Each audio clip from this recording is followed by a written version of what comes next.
ሰላም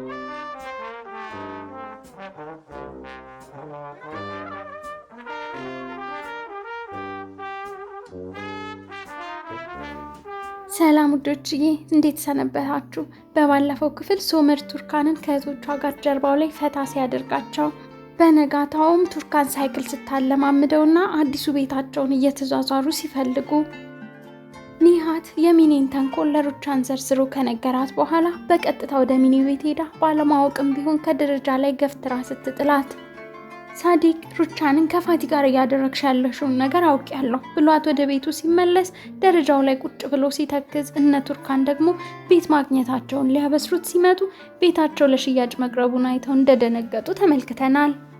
ሶመር ለዚህ ሁሉ ምስቅልቅል ከኋላ አይዞህ ባይ እናቱ ሩቻን መሆኗን ሲያቅ ምን ያደርግ ይሆን?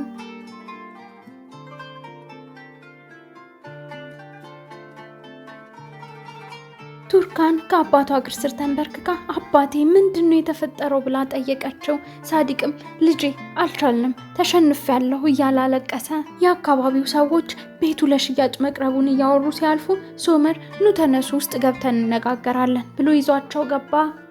ጋርደናቸው ውስጥ ቁጭ ብለው ቱርካን ምንድነው አባቴ የባንኩ ብድር ነው ወይስ ምንድነው ብላ ስጠይቀው ሳዲቅ ሁሉን የፋቲና የሩቻንን ሴራ ነገራቸው። ሶመርም ይሄ ሊሆን አይችልም፣ ይሄ እንዲሆን አልፈቅድም፣ አሁን ሄጄ አናግራታለሁ ብሎ ተነሳ።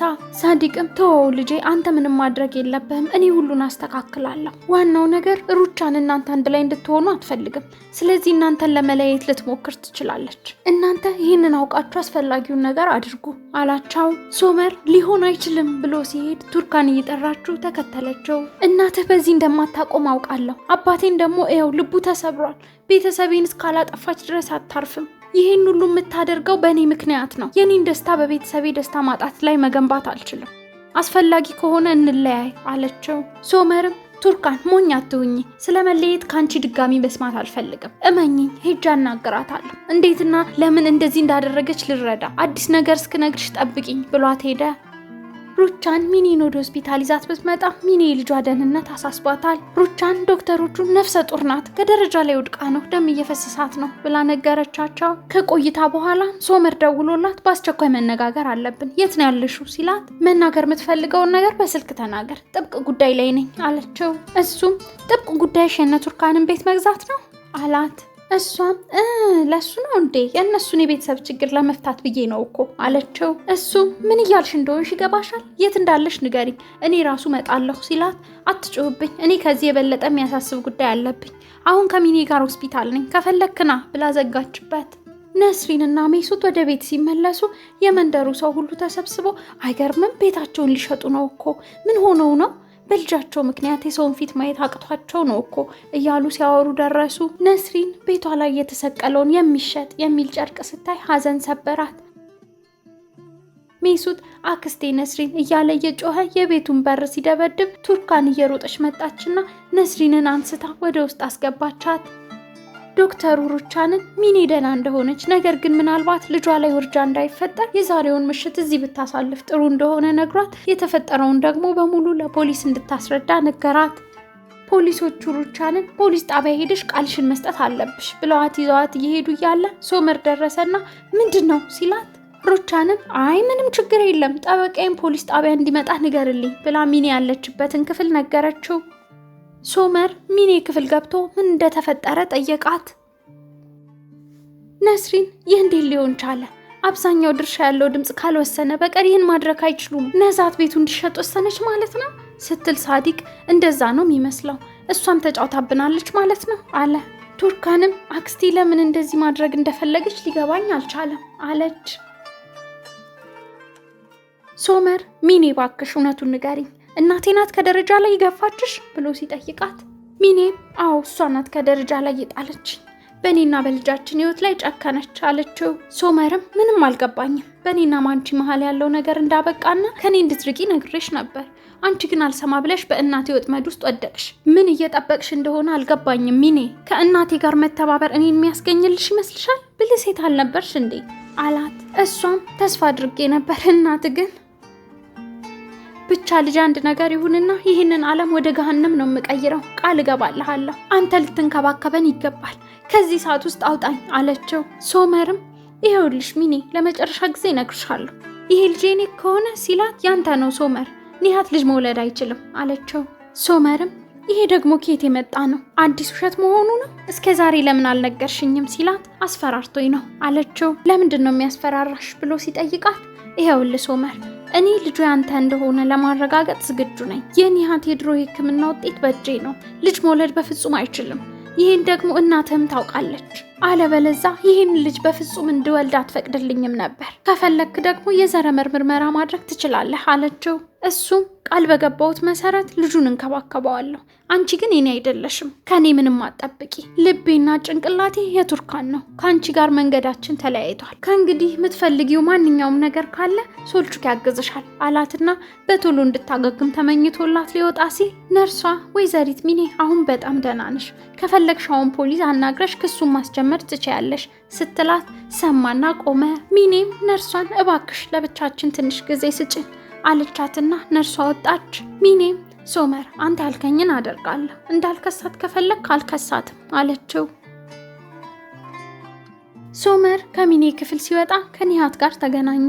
ኒሃትም እዚህ ምን ታደርጋለህ ሲለው ሶመር ከሚኔ ጋር ምንም ጉዳይ የለኝም፣ የልጄን ደህንነት ላረጋግጥ ነበር የመጣሁት ብሎት ሄደ። ሳዲቅ እና ቱርካን ኦዙርን አግኝተው እያናገሩት ነው።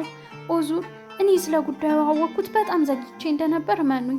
አቶ ሳዲቅ በዚህ ጉዳይ ላይ ለመግባባት ያለ ይመስለኛል። ወንድምህ ሩቻንን ጠበቃዋን ሲጠይቃት አንተ የምታውቅ ነበር ይመሰላል። ቢሆንም ግን ቤቱ ለሽያጭ ስለቀረበ ብቻ እጇን ማስገባት አልነበረባትም አለው። ሳዲቅም አቶ ኦዙር እኔ እሱን ለማውራት አይደለም የመጣሁት፣ እንደተረዳሁት ከሆነ ወይዘሮ ሩቻን በልጄ ዙሪያ ጋዜጣ ላይ ወጥቶ በነበረው ደስ የማይል ዜና ምናለች። በዚህም ትዳራቸውን ትረብሽ ይሆናል። እኔ ምንጊዜም ቢሆን ከልጄ ጀርባ ቆማለሁ። ሶመርንም እስካፈቀረችው ድረስ ሶመር ልጄ ነው። ቤት፣ ገንዘብ ምናምን አያስጨንቀኝም አለው። ኦዙርም እኔም ቢሆን የልጆቻችን ደስታ ከምንም በላይ ይበልጥብኛል። የሚያስፈልገውን ነገር እናደርጋለን፣ አታስብ አለው። ሳዲቅም እኔ የሚያሳስበኝ የልጆቻችን ቤት እንዳይረበሽ ብቻ ነው፣ ለሌላው ነገር እንኳን ግድ የለም አለው።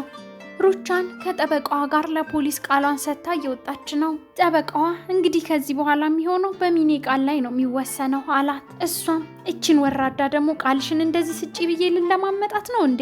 አላደርገውም እያለች እያለ ሶመር ወደ ፖሊስ ጣቢያ መጣ።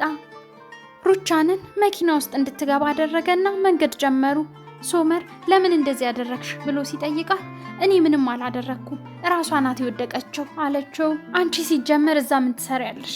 ልጁ የኔ እንደሆነ ራሱ ታውቂያለሽ? ሚኔ ስለ ኒሃት ሁኔታ ነግራኛለች አላት። ሩቻን እኔ ላናግራት ነበር የሄድኩት፣ ምንም አላደረግኩም፣ እራሷ ናት የወደቀችው በሚለው አቋሟ ጸንታለች። ሶመር ሚኔ አንቺ እንደገፋሻት ነግራኛለች ሲላት ውሸቷን ነው፣ ማስረጃ ማቅረብ አትችልም አለችው። እሱ ሰውነቷ ላይ ያለው ብልዝና ቃሏ ብቻ እኮ በቂ ነው ሲላት እና ልትከሰኝ አስባለቻ አለችው። እሱ እኔ እንደወስን ነግራኝ ነበር አላት። ሩቻንም ታዲያ ምን ወሰንክ? እናትህ ነጻ ብትሆኑም እንኳን እንድትቀጣ ክሰሻት አልካት አለችው። እሱም እንድትቀጭ ቢፈልግ ኖሮ ቱርካን ባንቺ ምክንያት ሆስፒታል ስትገባ እኔ ራሴ ነበር ምከስሽ። አሁን ግን ባንቺ ምክንያት የሚኔ ውለታ እንዲኖርብኝ አልፈልግም አላት።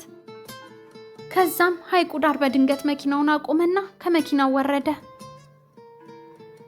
ሩቻንም ከመኪናው ወርዳ እናት ላይ እንደዚህ ለማድረግ ወስነሃል? ሚኔ ስትከሰኝ ዝም ብለህ ታያለህ አለችው። እሱም ልጄ ላይ የግድያ ሙከራ አድርገሻል፣ የሚስቴን አባት ቤት ለመውሰድ አሰፍስፈሻል፣ እንዴት አድርጌ ነው ይቅር እምልሽ አላት። ሩቻንም እንግዲያውስ አንተንም ጠላት ያድርገውሃል፣ አየህ አይደል እንዴት እንዳነሳሱ፣ እኔም የፈራሁት ይሄን ነበር፣ ሆነ ያሳዝናል አለችው። ሶመርም አንቺ እንደ ፋቲ ካለ ሰው ጋር ተባብረሽ ሰዎቹን ከቤታቸው ልታፈናቂያቸው ስታስቢ አላፈርሽም አላት። ሩቻንም እኔ እኮ የጠበቃ ድጋፍ ብቻ ነው ያደረግኩለት አለችው። እሱ ምን አገባሽ አንቺ በሰው ጉዳይ ምን ጥልቅ አደረገሽ? ልክ እድሉን እንዳገኘሽ ሰፈርሽበት። ለምን?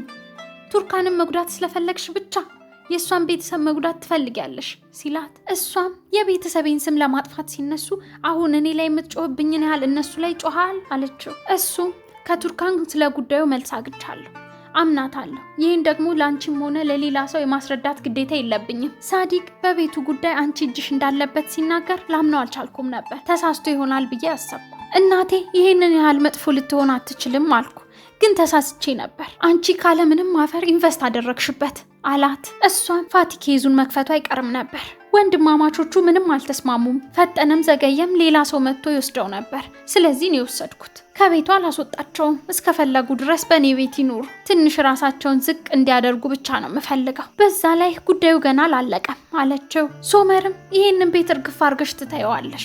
የእነሱን ሰላም የበጥበጥም ሆነ ከቤታቸው የማፈናቀል ምንም አይነት መብት የለሽም። 24 ሰዓት እሰጥሻለሁ። የመጨረሻዬ ነው፣ ነግሬሻለሁ አላት። እሷ እኔም እንደዛው አለችው። ሶመርም መኪናውን አስነስቶ ሄደ። ሶመር ሶልቹክ ጋር ደውሎ ፋቲ ካላንደር ስለሚባለው የቱርካን አጎት ሁሉንም መረጃ ሰብስበ ሰውየውንም ይዘህልኝና አለው። ነስሪን ነዛት ጋር ሄደች። ነዛት እንዳየቻት አንገቷን ደፋች። ነስሪንም እኔና ሳዲቅ ለ27 ዓመት በጋብቻ ኖረናል። እኔና አንቺም በ27 ዓመታት ውስጥ ከማችነት በላይ ተዛምደናል። አንቺም በራስሽ ፍቃድ ቤቱን ለወንድምሽ ሰተሹ ነበር። ዶኑሽም ስትመጣ ይሄ ለቤተሰባችን ጥሩ ዜና ነው፣ ደስታ ናት ስትይ እኔ ምንም አላልኩም ነበር። ወንድምሽ በጣም ተገርሟል፣ ደንግጧል። ሐሳብሽን መቀየር ትችያለሽ። ምናልባት አንቺም እንደ ፋቲ ከቤቱ ድርሻሽን ፈልገሽ ይሆናል። ግን ደግሞ ሐሳብሽንም እንደቀየርሽ ልትነግሪን ይገባ ነበር። እዳችንን ለመክፈል ቀለበቱን ከጣቴ ላወልቅ ስል እኔ ገና አልሞትኩም እኮ ብለሽ አስቁመሽኝ ቤቱን ለፋቲ እንደማትሰጪ ቃል ገብተሽ አሁን ምን ተቀየረ ታዲያ ነዛት? እንዴት እንደዚህ ታደርጊኛለሽ? አለቻት። ነዛት ፋቲ እነ ዶኑሽ ትምህርት ቤት ይዟት ሄዶ አየሻቸው አይደል? ስለምንም ነገር አያውቁም። ውሉ ላይ ካልፈረምሽ ግን የእነዚህን ልጆች ህይወት ታበላሻለሽ። ሁሉንም ነገር ሄጄ ለዳሪያ ነግራታለሁ። ልጄ ዳሪያ እንደሆነችም አላውቅ መሰለሽ እንዴ? ስሚኝማ የኔ ጠበቃ በጣም ብርቱ ነው። ብዙ የፍርድ ቤት ሂደቶችና በጣም ብዙ ወሬዎች ይኖራሉ። በመጨረሻም እኔ ልጄን ወስድና ይሄንን ያደረጉ ሰዎች ወይኒ ቤት ይበሰብሳሉ ብሎ ሲያስፈራራት እንደፈለክ አድርግ ብላው ልትሄድ ስትል ዳሪያ ብሎ ሲጣራ እሺ በቃ የፈለግከውን አድርጋለሁ፣ ዝም በል ያለችውን አስታወሰች። ነዛት ነስሪንን ያልሽው ሁሉ ትክክል ነው፣ ነገር ግን እሱም ወንድሜ ነው። ድርሻውን ከፈለገ የኔን ድርሻ ልስጠው ብዬ ነው ያሰብኩት። ቤቱ ይሸጥና ብር ያገኝ፣ የራሱን ቤተሰብ ይመስርት አለቻት። ነስሪንም የኛን ቤተሰብ በማፈራረስ የራሱን ቤተሰብ ይመስርት ስትላት ነዛት ለምን የናንተ ቤት ይፈርሳል? ለምን ነስሪን የኔን ድርሻ ለሳዲቅ እሰጠዋለሁ። በዚህም ባለ 2 ክፍል ቤት ግዙ። እዚህ ቤት ውስጥ መኖር እኮ ግዴታ አይደለም። እመኚኝ እንደዚህ እንዲሆን አልፈለግኩም ነበር አለቻት። ነስሪን ግን ለ27 ዓመታት እንደ እህቴ አምኜሽ ችግሬንም ሐዘኔንም ደስታዬንም ገበኔን ሁሉ ሳዋይሽ ኖሬ እንዴት እንደዚህ ታደርጊኛለሽ? እያለች አለቀሰች። ከዛም ሁሉም ሰው የሚገባውን ያግኝ፣ እኔና አንቺም ከእንግዲህ አይን ላይን አንተያይም ብላት ሄደች።